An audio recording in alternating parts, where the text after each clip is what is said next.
Good evening. Welcome to our 2021 Survivor Speak Out, ending the Domestic Violence Awareness Month celebration. Each year in October, we take the opportunity to raise awareness in the community to help us bring to life the voices of the victims and survivors who we work with each and every day here at Domestic Violence Services. We want to welcome our continued supporters, those who have been part of our DVS support system in the community for many years, and we want to welcome those of you who are also new to our support circle and to this event this year. Tonight you're going to hear about abuse in all of its forms. And throughout Domestic Violence Awareness Month, we have laid the groundwork for these messages to come forward to you, for you to hear them, to see how victims can transform from victims to survivors and to even thriving in our community, to being who they are and who they want to be. We've done this throughout the month through the Silent Witness Project, through multiple events and speaking out through the media, by having other supporters like our Bakers Uprising friends join us and celebrate with us and offer their support in raising funds to support the work that we do here in Lancaster County. Tonight you're going to hear from women and men who have experienced all forms of abuse in their childhood, as adults, as young adults. You'll hear about stalking, you'll hear about verbal and emotional abuse, you'll hear about financial control. All of these forms of abuse are the things that we hear in each and every day from the people who call our 24-hour hotline and the people we work with through our Domestic Violence Legal Center and through our community counseling program as well. We want you to think about how you're going to take care of yourself throughout this event. If you're triggered by this, if there's something that reminds you of a similar experience, if it just touches your heart and you feel like you need to talk to someone, do that. Do some grounding techniques. Breathe. That's always a good place to start. And if you really need to talk with a trained counselor, we're available 24 hours a day, 7 days a week. The information is on your screen. Our number is 717-299-1249. That's a 24-hour hotline available to any victim or survivor of domestic violence who's looking for services, who needs to figure out what's going on in their life, and who's ready to take those steps to just get the information and to figure out what they need to be safe in their lives and in their homes. We also have a 24-hour text line. You can text the word SAFE, that's SAFE, to the number 61222. Again, if you or someone you know is in danger, is in need of talking with someone about an abusive relationship, we are here for you. Please remember to take care of yourself. And if you are interested in getting involved in this work with us in ending domestic violence in our community through direct service, advocacy, and social change, please find us at the caplanc.org website and join us as we continue to make Lancaster County a safer place for all of us. Have a great evening. So who was I when I was going into this relationship that eventually became abusive? As I entered this relationship, one that eventually did become emotionally abusive, I was a strong and confident woman. I knew what I wanted in life, and I lived life to the fullest. I was active in many social and family engagements. I enjoyed playing tennis and traveling as my hobbies. I was always busy and a very happy person. What did I envision a relationship to look like? I think many of us have preconceptions about what a relationship should look like. For myself, I reached these conclusions just by seeing family and parent relationships, or from past experiences I had had in relationships romantically. I envisioned having a relationship with someone who shared common interests. I imagined a solid relationship to be a partnership where there was open communication, emotional maturity, love, and trust.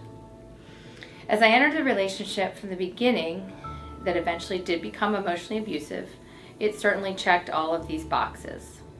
It was better than anything I thought could be possible. Not only did I feel support, love, and trust, the attention given to me was absolutely incredible. Daily, there were never-ending compliments, excessive communication, and constant interest and attention given to pretty much every detail in my life. In the beginning, it was certainly a lot to handle, but I really appreciated the effort from this person. What a caring individual. Generally, I was not an attention seeker in my past relationships, romantically. I never was one who was needy or demanded special attention given to me, etc. But this was something new. It was over the top. And this person was extremely attentive, caring, and thoughtful. It was almost as if I was put on a pedestal. I'm going to be honest, I really began to enjoy myself and enjoy this relationship and the way I was treated. I had never experienced anything such as this. And I later learned this is called love bombing, which is a technique sometimes used to groom and manipulate a romantic partner. And guess what? I fell for this love bombing. Absolutely. My abuser had me hook, line, and sinker really from the beginning. So how did this amazing and absolutely wonderful relationship become abusive? And how did it impact me? This is definitely one of the most common questions I receive from people who have never encountered emotional abuse. They really just want to understand. They want solid facts. They want to know when it happened. Show me something. What happened? And what did it look like? What did it feel like? These are all common and fair questions I've been asked. What's interesting has been my response and how that response has changed over time. In the early days after leaving my abuser, I suffered from the shock of my traumatic experience. I would often search for words to explain what had happened, for solid evidence to show others. Surely it had been bad, I knew that, but you see, many times the whole process of emotional abuse is very slow and subtle. In my situation, the abuse was so very faint in the beginning that I barely even noticed. It's tricky to exactly pinpoint when or how I realized I was experiencing the abuse. What I can say is in the early stages of the emotional abuse, I felt incredibly uneasy, and even many times heard a small voice inside me saying, "It is not normal to be called these terrible names. It's not normal or healthy to be treated this way." There was opposition to my inner voice, however, which came from the continuous love bombing and from gaslighting techniques. The love bombing absolutely resulted in me ignoring important red flags early on, and the gaslighting created confusion towards the end of the relationship. So we continued in this fantasy amazing relationship, and you're getting the picture. It was awesome in the beginning. Flowers unexpectedly delivered at work, constant texts that increased in frequency as they increased in romantic fervor. It sounds like love, and it certainly was. But what it became was more of a controlling atmosphere that I never even suspected would happen. There were even surprise appearances and grand gestures of affection designed to ultimately manipulate me that, of course, I didn't realize at the time. My abuser was loving and gentle sometimes, and sometimes I really did forget about the negative behavior. Ultimately, I ended up ignoring the pattern of verbal abuse and making excuses for the behavior in my head, saying that my abuser was just stressed or going through a tough time at that moment. But as the exposure to the abuse continued, the stress associated really began to affect the way my brain was working. And I was not alone. Many victims of hidden emotional abuse worry that no one could believe them, as they feel very confused of their stories of mistreatment. Victims like myself often feel depressed and isolated. You see, emotional abuse was like nothing I had ever experienced before. I was praised and admired in front of others by my abuser, yet I was called terrible names when we were sometimes together. The emotional abusive events increased in duration and frequency as time marched on, and as time began to pass in this relationship, things continued to worsen. Incidents went from little jabs in the beginning that I ignored to in my face screaming and terrible name calling. Many times I was cornered in rooms, I was cornered in cars, and I was trapped in the house. So, how did the abuse impact me? Well, the abuse really impacted both my mental and physical health. As the internal struggle worsened inside of me, one voice inside me told me how absolutely wonderful and amazing my abuser was, someone that I would never dare to throw away or lose. But the other voice was just as strong and became more strong and confident as the days passed. It was telling me that I was being mistreated. The internal chaos inside me in the end ended up negatively impacting my mental health. What I didn't realize at the time was, as the back and forth love bombing and verbal abuse continued, the hippocampus region of my brain was being damaged. The chaos an abuser creates keeps the victim in a state of emotional turmoil, and I was certainly there towards the end of my abusive situation. As my mental health continued to suffer, I became even more confused and depressed, which also affected my physical well-being.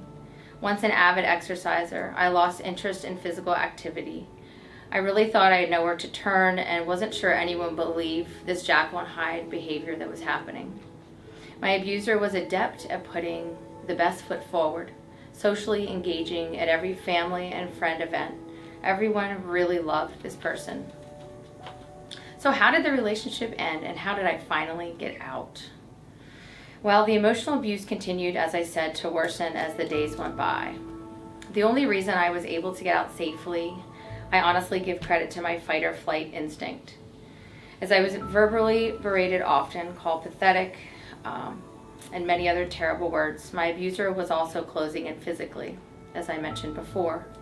The yelling from across a room became closer. Now, like I said, it was in my face, and I really felt trapped and scared in most situations. I felt it was going to turn physical abuse very soon. I also felt I still had nowhere to turn. The day I left, I was trapped in a bedroom. Then I was trapped in the kitchen. I finally ran to my car to leave the situation, but I was trapped in the driveway as my abuser stood in front of the vehicle so that I couldn't leave, screaming. Then my abuser walked towards me and put their foot in front of my car so that I couldn't move unless I would run over their foot, which they threatened to call the police if I would. In many times, emotional abuse can slide into physical abuse. My situation I feel very, very thankful for because I was close. It was close to sliding to physical abuse, but I am one of the lucky ones that got out. I got out that night after being verbally abused for hours and scared for my safety. My hope is that everyone can spot emotional abuse early, get out before it could potentially turn into more physical abuse. I'm certainly not going to say that the process of leaving was easy. In fact, it was the hardest thing I've ever done. I was scared to leave for many reasons. Would I be physically hurt by my abuser in the future? Where would I live? And of course, who in the world would ever believe my story? Because it was such a hidden form of abuse. This person was loved, like I said, by all of my friends and family, and even my coworkers. I wondered if they or I could even imagine the life I've been living for so long in my Jekyll and Hyde relationship. In summary, because I was trapped and scared, and it was really my fight or flight instinct that physically prompted me to leave, but it was really my friends, family members, and personal psychologist that received the credit for supporting me and encouraging me to stay away and keep my distance from the abuser in those first few days and months. There were so many helpers along the way who believed in me, who gave me strength and support. So lastly, who am I today? If you would have asked me this in the early days after leaving the situation, who would I become or how I would change, it would have really been hard for my brain to grasp I would ever rebound and be strong again. I was so beaten down and broken at the time. I remember on a consistent basis, I was berated with name-calling, put-downs, bullying, basically verbal abuse. Towards the end, it was almost every day. My esteem was shot, but I am happy to report that I am strong and whole again. I will never ever forget what I went through, and I will never ignore any red flags of abuse in the future with any relationship ever again. I am forever changed. Because emotional abuse is so complex, and many times such a hidden form of abuse, I've also become a person who now wants to bring more awareness about the destruction of emotional abuse. We need to talk more about this subject. I want to start conversations about it. So I thank you for listening today. Even though I've become consumed by the cycle of verbal abuse, gaslighting, and love bombing, my story ends with hope and freedom from leaving the abusive situation, understanding it, healing from it, and finally forgiving my abuser. We must bring more education and awareness to the subject of emotional abuse, and to bring to light the destruction it can cause. Both victims and advocates need to better understand how emotionally healthy people can end up in verbally abusive and manipulative relationships, how to spot the signs of abuse early, how to break free from the control and despair of emotional abuse. From studying research after my traumatic experience, I saw data that many cases of emotional abuse, like I said, can lead to other forms of abuse, such as physical or sexual. I feel strongly that the invisible fight of emotional abuse needs to be talked about more so that change can ultimately happen.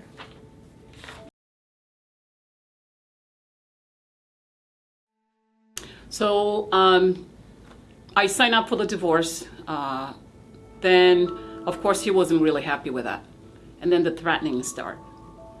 He will come in, he will break windows at the house. He will throw stuff at me. He'll be abusive. He molested me a few times. So I called the courthouse, I called a legal department, I don't remember the name, but they told me, go ahead and file a PFA.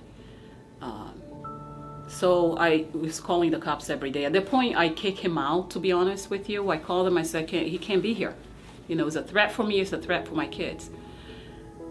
When I lost, I didn't win. I didn't really get the PFA at that point. While they're saying it was because there was no physical abuse, I couldn't have the PFA. And they didn't really believe that I was molested a few times by him. I was tied up. I had the bruises. I showed to them. For them, wasn't enough. Wasn't physical abuse. I took photo of the house, the things that he broke. That wasn't physical abuse. I do have sickle cell anemia, and sometimes I have bruises. That wasn't physical abuse because they say it was probably to your disease. So, 3 months passed by. Then he came into my house to pick up the kids. At that point, I had a file for a split custody. He came in to get the kids. And in the back of my house, my back door is like those glasses sliding doors. He came in and he said, listen, I know that Pastor Church helped me out with your stuff, but I need to get this and that inside of the house. Like, you're not going to come inside of the house. The kid's over there waiting for you in the car. So he got aggravated and got upset, so he stopped punching the glass door, and I closed it. So when he left, when he was walking out, in my backyard, I opened the door. I said, you can't come here and continue to abuse me. That was a big mistake. He came in and he stopped punching me and punching me and punching me and punching me everywhere. I fell in the back, got huge bruised, punched me everywhere. It broke my glass that I was wearing it. And my kids were just staring there like frozen, like not knowing what to do. So I called the cops. He immediately took the kids, run out. And this cop came in, and because he was at my house so many times, he kind of knew my story already. And he started taking photos of me. He said, I just saw his car going by. They already knew his car. He said, is your kids in the car? Because I saw 2 little heads in there. And I said, yeah. He came in to get him, and then he abuses me. But at the point he still had blood and everything. He goes like, the question that I asked him immediately was like, now can they give me a PFA, because I'm not going to lose my life for them to leave, and I'm not in any way, shape, or form having him raise my kids. There is no way. So then they agreed. We had a court hearing within, I don't know, a few months later. Then more money go to attorneys for domestic abuse, and then this and that. So he continued to harass, regardless or not I had a PFA. We had to be in court I don't know why I kept my job. And I mean, I was really, really blessed, because one of the things is, like I mentioned to you guys earlier, I always told my story to the people at work, so they knew, hey, if he shows up here, he's not allowed here. If he does this, know that this is what you need to do. At church, the same thing. So I was afraid everywhere that I went. And he always locally living here too. So one of the greatest thing that I really decided to do, again, was just leaving him, file for divorce, move to another state, really focusing in my career and how I get out of this whole mess. Very blessed to have a church, a supporting group. That was one of the things that I learned. Really understanding relationship. You know, now I'm continuing to get certifications. I do school online. I'm still going to inquire and hopefully in another 2 to 3 years get my degree in the med school. So we'll go from there. But it took a long time, you know, especially to address that I could do it on my own.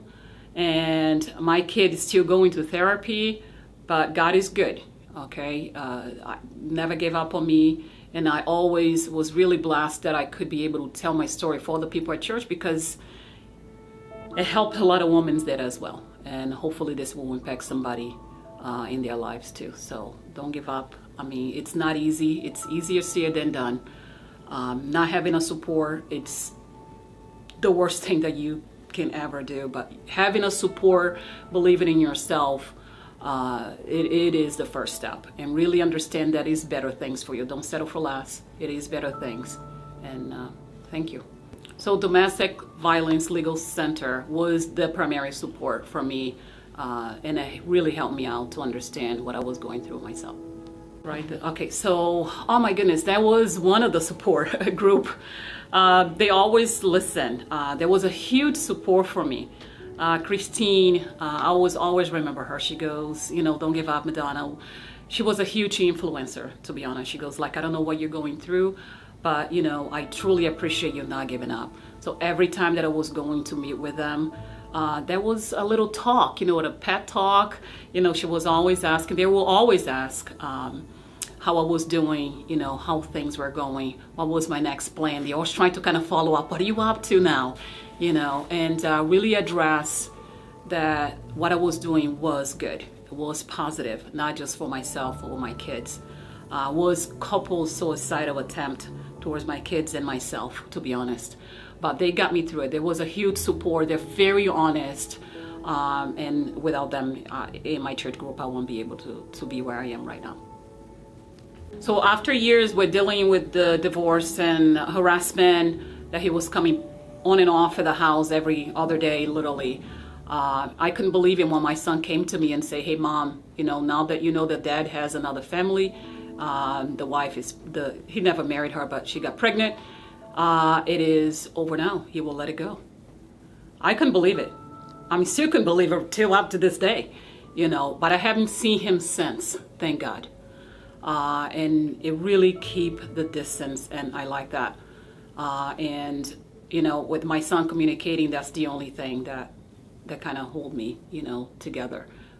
So yeah, it took over 20 years. Well, when I think of surviving, I think of it in terms of the definition that's very similar to domestic violence itself. Domestic violence is a learned and repeated behavior to maintain power and control. Well, survivors, our story is similar. We learn how to get through every day. We have to learn, we have to repeat what we think is necessary, the strategies that we learn to survive, to get through every single day. We have to learn what happened yesterday, what triggered yesterday, what caused yesterday to happen, what can I do different today to help yesterday's,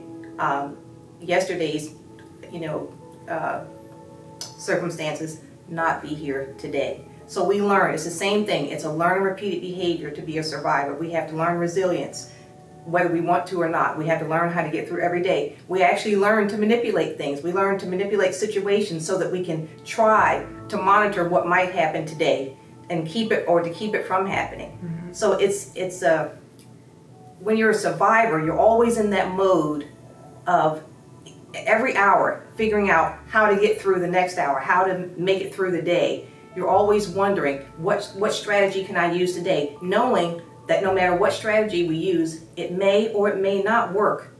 It may not work at all. So I'd say I knew I was coming out of just being a survivor into being a thriver when the fear began to go away, when I no longer had to constantly think of a strategy to get through the day. I had actually already made it. I already got through it. I grew up with it, but I got through it. I knew that I was thriving when there's a quote that everyone says that I really embraced, and it says, "We take our mess and we turn it into a message." That's when I knew I was thriving, because I wasn't afraid anymore to talk about it. I wrote about it. I talk about it. I teach about it. I know when that feeling came to me, when those things happened, I knew I had passed from being a normal survivor and in constant fight or flight mode every single day to no longer being afraid, to that fear diminishing more and more every day. And I'm thriving, moving forward now. Not afraid to talk about it anymore. When I was young, it was hush hush. You say nothing about what's going on in this house. No one is to know, or there'll be consequences. Well, when I began to realize I was thriving, I didn't feel that anymore. I felt better being able to just talk about it now, freely talk about it. It is healing. It's freeing. I'm not just alive, I'm actually living. It feels awesome. There's like such a relief. I just feel I've needed such a healing. Talking about it gave me such a healing. I'm moving forward, trying to help others and do things that will benefit others. Share my story, talk about it, writing about it. So it's those things that have really been healing for me. I'd say healing. I found much healing. Finally realizing why.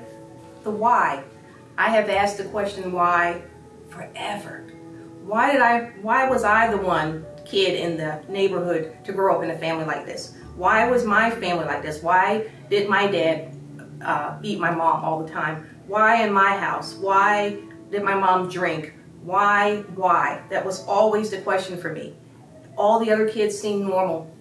Everything else seemed normal to the other kids, but it was never normal for me. It was always so much fear. So now I can look back on all of that, and now I see a purpose in it. I couldn't see it for a long time because I was hurting and I was so sad and I needed counseling, I needed so much. But as I began to thrive and begin to talk about it, now I see a purpose. I see a purpose in it. Everything that happens to us, the lives, the environment we grow up in, the people we grow up with, the parents, none of us have a say about the parents that we have. But it's something that taught me I have a purpose. It's taught me that everything I've gone through is not in vain. All the pain I faced is not in vain. I'm going to take all of that, everything, every hurt, every pain, every tear, every fear and anxiety, and I'm going to help someone else to get past that. I'm going to sit and listen to someone else. When all they need is listening, I'm going to listen. When they need encouragement, I'm going to encourage. So it's just been an awesome experience to be able to move into a place that I finally found a purpose for my life and the why I had to go through certain things, because without going through it, I wouldn't understand exactly what other youth are going through, other kids are going through in their homes. I wouldn't understand the behaviors that many of the kids display in schools and going home, not being able to sleep, being anxious, behavioral problems, not being able to focus in school. All of those things come from growing up in an environment like I did. And so now I'm moving forward to help others, to talk about it, to help the children, to talk about teen dating abuse. And I'm no longer a statistic. I was rated at 5 times more likely to be in an abusive relationship or be an abuser myself. Those statistics have now dropped. And I am hoping that I have cleared the path for no more of the generational cycle to continue, but to let it stop with me. I grew up in North Philadelphia, which was already a very rough area. So I've grown up around violence from birth. I've grown up around it. I've seen it.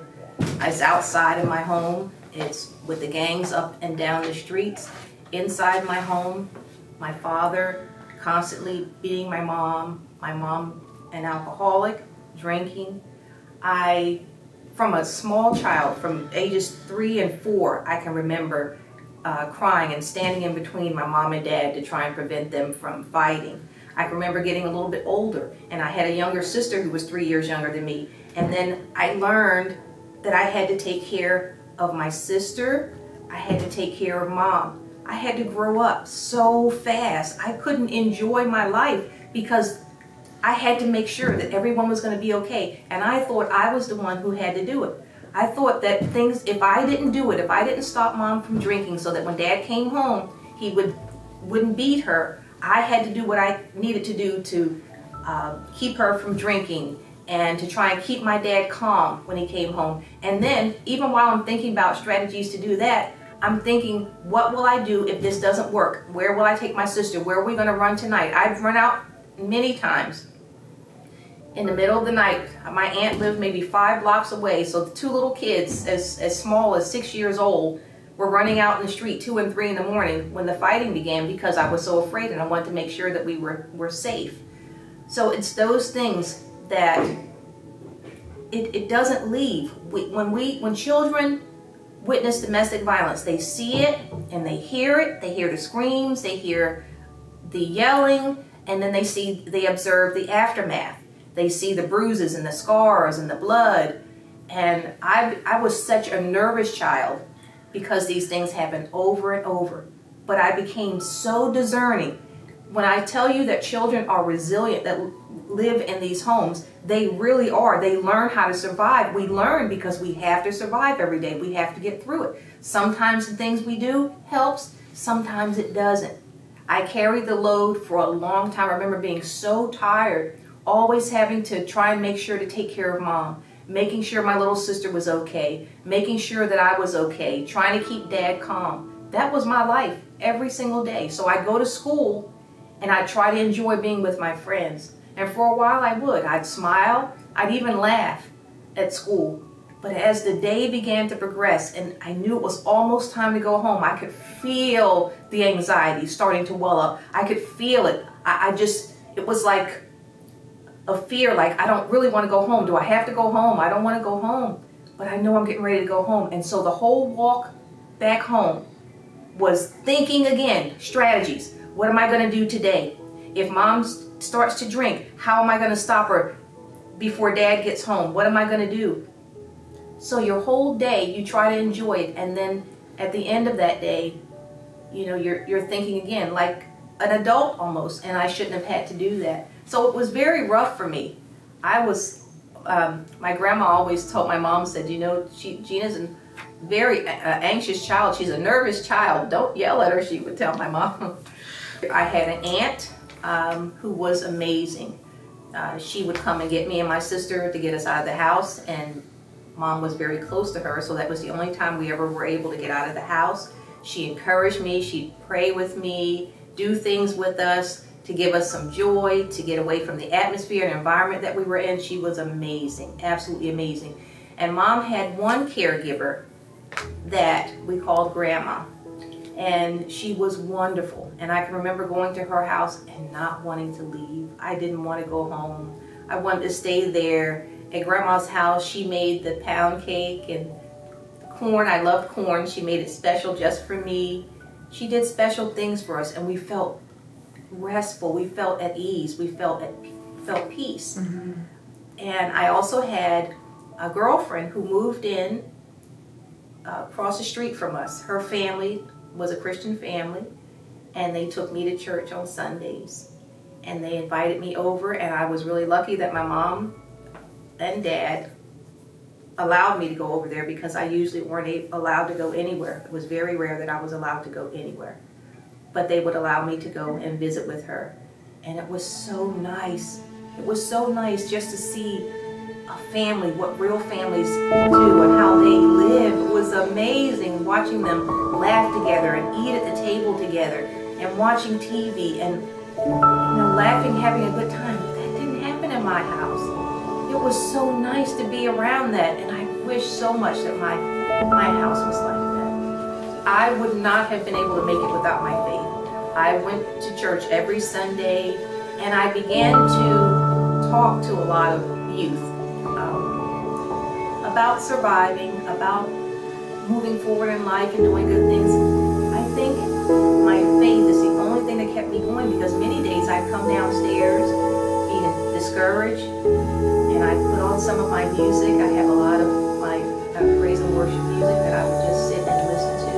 And I used to love to play the piano. I had a little teeny tiny piano. It was only this big.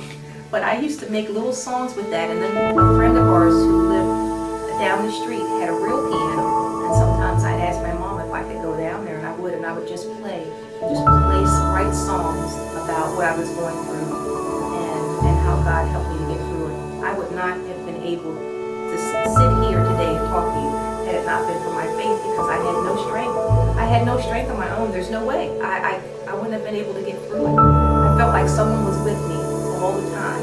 The times that I almost got hurt standing in the middle of mom and dad, but I didn't.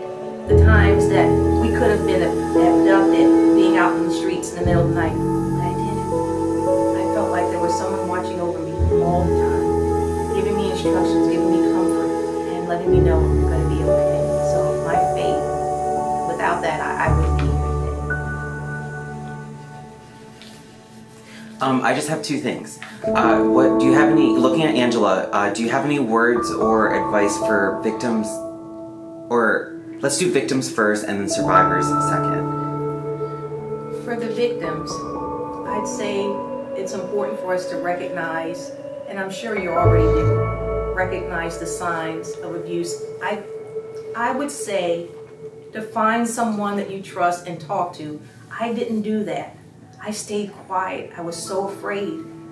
But when I talked about it and I wrote about it, I had family members coming out everywhere saying, if only we'd known, we would have taken you and your sister. If only we'd known, your parents were a model. We thought they were the greatest parents ever. We wanted parents like yours. We couldn't believe that something like this happened. Find someone that you trust and talk to someone. It's so important, because it may be the difference between getting you out of that type of environment or getting help for your parents, help for your dad or your mom, whoever the abuse is coming from, getting help for them. I should have done that. I should have talked to someone, but I was so afraid. My advice is to find someone to talk to. Get some help. If you're in a situation, you're a teenager, you're going through it, find someone. Maybe there's a teacher, maybe there's a pastor, maybe there's a coach, someone that you can talk to help you to get through it. I should have done that, but I was afraid. It can be done. It can happen. What I grew up in was absolutely horrific. The sights I saw, the things I saw, no child, no teen should ever have to see those things. But I got through it. I was determined to get through it, to make it. I just take one day at a time. That's all you do. Take one day at a time, and you'll realize that you're fine when you're finally out of it. It's so freeing. So I would just say, continue to strive. Take every day. If you find someone that you can depend on and talk to and trust to help you, to be your support, your encouragement, it means so much to have even one person there. So I would just say, continue. Don't give up. I'm thriving now. I have stopped the cycle of abuse in my family. I have 4 wonderful kids, 9 grandchildren, and they're thriving. Everyone went to college. Everyone's doing great. I'm excited because the cycle had been going on for years and decades before me. I can tell you the whole family line of domestic violence in my family. But it stops here. It stops now. It's not going any further in my family, because I was determined that my kids will not grow up like that I will not let them grow up like. I will do whatever I need to do to prevent them from going through what I went through. Have that determination. Have that resilience in you to push forward, not only for you, but for your family, for your children, for your life. There's so much more out there. It's abuse. Once we can push through with help and advice and counsel and push our way through it, once we get through that really rough adversity time, we'll be able to see just how it feels to really live. We haven't been living, we've been surviving. But to live is an amazing feeling.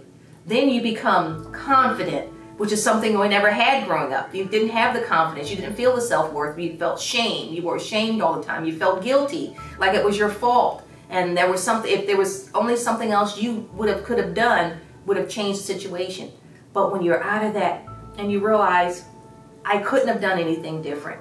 It wasn't my responsibility to make things better. I had to get through every day, and I'm thriving, I'm loving it. I'm watching children and teens grow from the talks that I give, being transparent about my life and about what I went through. I'm seeing kids and adults come up and saying, thank you so much for talking to us. Thank you so much for letting us know about your story. It's like a mission. I feel like I'm on a mission now. I found my purpose. I was a survivor, then I found my purpose, and now I'm on a mission. A mission to let other people know you can make it. I was in the worst neighborhood. Never say you can't make it. You don't understand what I'm going through. You don't understand the neighborhood I live in. You don't understand my parents. You don't understand the environment. I may not understand exact environment, but I've gone through a lot. I've lived in the toughest neighborhoods in Philadelphia. I've lived through the gang violence. I lived through it in school, coming out and walking home from school and gunfire taking place all around me. I've lived through that. I know what it is to go through that. But you can get through it. I got through it and I thrived, and I went to college and I finished college. And I got married to a wonderful man and had 4 great children. I'm a living testimony. I actually took my mess, all the yucky mess, and turned it into a message. And you can too. You can too. I'm Dan Jorman. I'm the Executive Director of the Governor's Office of Advocacy and Reform. It feels like a mixed bag. My story is I grew up in a household that was plagued by domestic violence from the time I was 4 until I was 14. And unfortunately, my mother never sought help in that time other than from family members here and there. And it was ultimately our abuser who left, and I think saved our lives in leaving, because things had continued to escalate. So by the time I was 14, things were dangerous, including firearms and things like that. So in thinking about that, I think when you're a survivor, sometimes to the outside world it can look like you're thriving, but that's not how you feel. That's not how you see every day. And so I'm 51. It's been a long time since I lived in that house under those conditions. But I would say I didn't feel like I started thriving until about a year ago, of all things. I was, for most of my young adult life, felt like it was over and behind me. You just kind of bury things and you work, you do the work. I was also a kid who grew up in poverty, so I think I felt like I had something to prove, and I had a whole lot of imposter syndrome. I wasn't supposed to end up in some of the places I ended up, and so I worked really hard and I buried all that stuff from the past, and I didn't want anybody to know about it, and I just worked through it. And then I had kids, and when my oldest hit 4 years old, when the abuse started, it just hit me like a truck. And I was an older dad, so by that point I think I was 40 years old, 42, and it just hit me, and it all came back because I just started thinking, this is how old I was when it started, and I started thinking, what would this do to him to live through the things that I lived through, and it was just devastating. And I found the same thing just a couple of years ago when he turned 12, which is when things got really, really dangerously violent, and it just hit me again. And I remember a friend of mine suggested that I read a book called The Body Keeps the Score, and I was listening to it on audiobook driving into Harrisburg, and I thought I was a 7 on the ACEs survey, the original Adverse Childhood Experiences survey, and as the author read through the specific questions, he hit a question and I realized I was an 8. And I felt like I was just going to get sick in my car. It just hit me right in the stomach, and all sorts of things started coming back. And I just thought, that's it, I can't do this by myself anymore. And here I was in Harrisburg being an advocate for saying it's okay to reach out for help when things get to be too much. And I've been burying my own pain for so long that I reached out and found a therapist, started talking to her, and in our sessions had this breakthrough that made me feel like I was thriving maybe for the first time in my life. So it's a fairly new feeling to me. My life on the outside, I think for some people has probably looked like it's been pretty successful. But for me, it just started feeling that way about a year ago.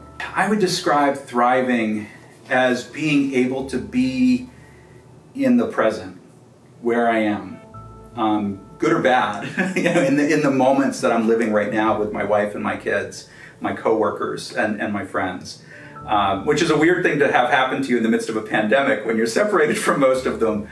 But I just remember I was just having a hard time with something, some stress that was work-related was just really hitting me hard and giving me a lot of anxiety. And I talked to my therapist, and we went through this session where she asked me to kind of like feel where it was in my body, and she kind of took me through this meditative process of kind of identifying where it was coming from. And it hit me that it was coming from a moment when I was 12. It was one of the worst abusive moments my mother ever experienced at the hands of my stepfather. And I could see it, and I could see myself barricaded in my bedroom after I had yelled at him to stop, and he was coming at me, covered in blood. It happened to be his. I didn't know whose it was at the moment. And just the look on his eyes, I thought he was going to kill me. And my mother had screamed for me to run, and I had run and closed that door and spent the rest of my life feeling like a coward.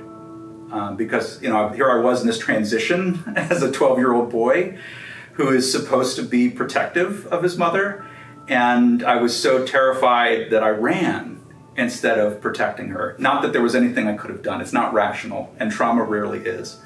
But I was instructed by my therapist to be there in that moment with my younger self. And it was this amazing experience of telling him that he was okay, of telling him that he was doing well, that he had beautiful children and a wonderful wife and a wonderful life, and that he was safe, and that it was all going to be fine. And I'm getting emotional just talking about it, but it was this incredible release of all of this pain and fear and guilt. Just one of those moments that it changes your life, And since then I've had to go through that same process, not back to that same place. There are other moments that I've revisited, and tried to figure out where I'm stuck. But in each one, I get a little more unstuck and a little more present in where I am right now. And that has made a huge difference, not just in me thriving in terms of work, but as a husband, as a father, just as a human being. And it certainly made the difference in me being able to weather this pandemic in a different way than I might have if I hadn't been receiving that therapy just before it all started. So is thriving for you gaining mastery of some of the trauma that you experienced, or the results of the trauma that you experienced?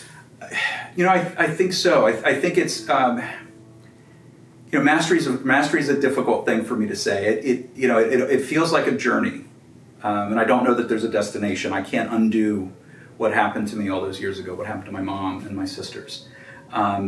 But I can recognize that I'm not there anymore. I don't have to let it decide how I react to conflict or stress or things now. And I understand the neurobiology of it now too, so that to say, when I heard someone raising their voice or yelling or slamming a door, I now have a rational understanding of why my blood pressure changes and my heart rate goes up. Mm-hmm. But I also have the tools now to comfort myself to say that's not what's happening here. That's gone. The person that did that, I can understand the abuse that he suffered as a child now rationally. And he's not the monster under my bed anymore. I can understand that, and I can use the tools that I have, whether that's through breathing and meditation, sometimes just going outside, taking a walk, reconnecting to myself physically and to the moment that I'm in. But it's a sense of, if not mastery, control, getting control of my life back. And frankly, being able to enjoy and appreciate the things that I'm doing and that I've accomplished, and most of all, my family, and what I've built with my family. It's the same outlook I had when I felt like I had gotten out of poverty and I was out. And it is a burning desire to help other people understand what that feels like, what it feels like to not have past abuse and past trauma control who you are and who you can be, or even how much you can enjoy who you are, in some new moment, and helping people understand how to get from where they're stuck to that feeling that I had of telling that 12-year-old that he's okay, and that I'm there with him, to protect yourself, because in that moment, in that past experience, there wasn't anybody there who could. And so being able to do that for myself was powerful. And I'd like to share that with other people. I think one of the things that cemented it for me was I've been an insomniac who's had nightmares since I was 4 years old. Getting older and understanding trauma, the timing is not a coincidence. To have those have stopped, I'm still a light sleeper. My body's been conditioned for danger at night. I'm still a light sleeper. I'm not going to tell you I sleep really well. But the nightmares aren't the reason I'm waking up anymore.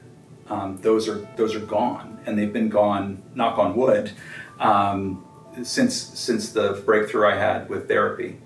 They were not necessarily nightmares about those moments. They were just fear finding a way to manifest itself in my subconscious. But that's gone, and that's been incredibly freeing.